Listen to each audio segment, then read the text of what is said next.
அதாவது பலஸ்தீனிய மக்களோடு இந்த நாட்டிலே இருக்கக்கூடிய முஸ்லிம்களும் இந்த அரசாங்கமும் உறுதியாக இருக்கிறார்கள் என்று நான் அவரிடம் சுட்டிக்காட்ட விரும்புகின்றேன்.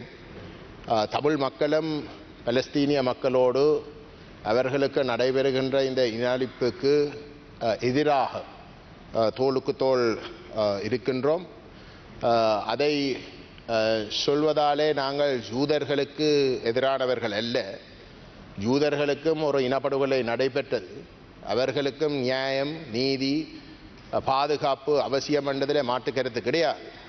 ஆனால் ஜூதர்கள் என்ற பெயரிலே இன்றைக்கு இஸ்ரேல் அரசாங்கம் பலஸ்தீனிய மக்களுக்கு, பலஸ்தீனிய தேசத்துக்கு செய்கின்ற இந்த இனஅழிப்பு எதிர்க்க வேண்டிய கடமை எந்த ஒரு நீதியையும் நியாயத்தையும் விரும்புகின்ற மனிதருக்கும் இனத்துக்கும் இருக்குது என்பதை நான் சுட்டிக்காட்ட விரும்புகின்றேன். Honorable